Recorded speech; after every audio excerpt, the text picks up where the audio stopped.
My name is Ebenezer Milewan von Benda. I represent the Center for Peace Education from Liberia. I am the founder and the director, and I'm currently in the United States to fundraise and also to seek interns to go back to Liberia and help the Center for Peace Education.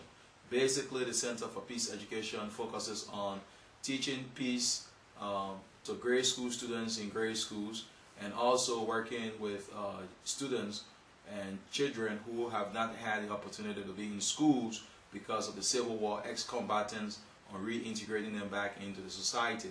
So basically, the main focus of the Center for Peace Education is to promote peace at the local level.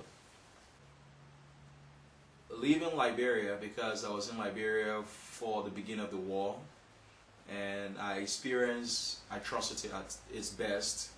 I live as an internally displaced person myself. I was a refugee in a couple of West African countries, including Guinea, Sierra Leone, the Ivory Coast, Ghana, and looking at life both as an internally displaced person and as a refugee kind of have a dramatic impact on my being as a human being. When I think about all of these things, sometimes in the night as I sleep, and sometimes as I wondered about it, I always think about, the children themselves who were committing such atrocity. I always think about the victims of such atrocity. Like, for example, the amputees. Like, for example, someone who lost their mother or the father, that got killed by a child soldier. How do you have that child growing up and thinking, my own friend of my age group was held responsible for, killing my mom or destroying my home. How am I going to live in peace with such a person?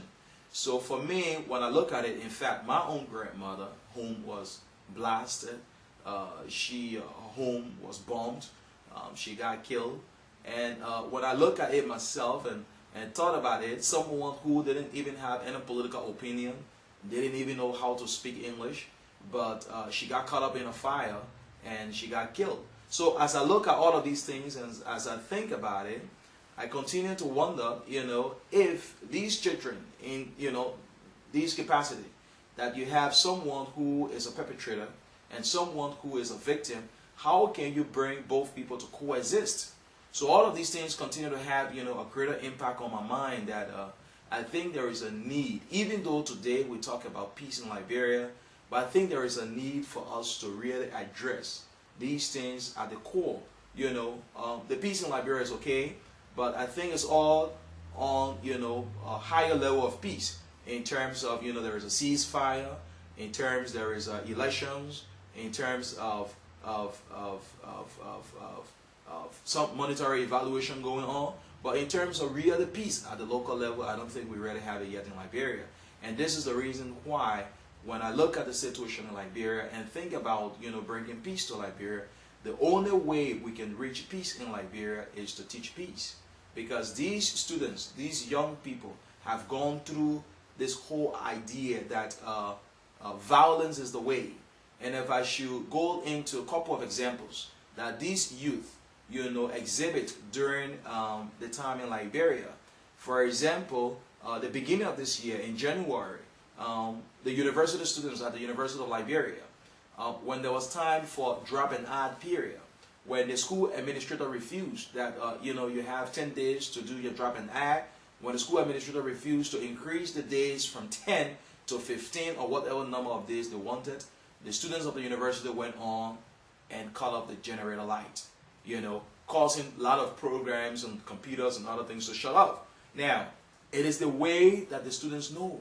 If you and myself into confusion or, into an argument, the best way possible that I know is, the only thing that I know is violence. Because there is no other route for alternative. They could have used some non-violent approach.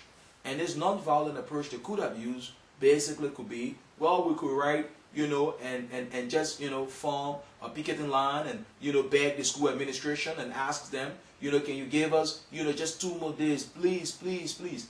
And, if they could have done that from 6 a.m. to 6 p.m., probably the school administration could say, yes, we agree.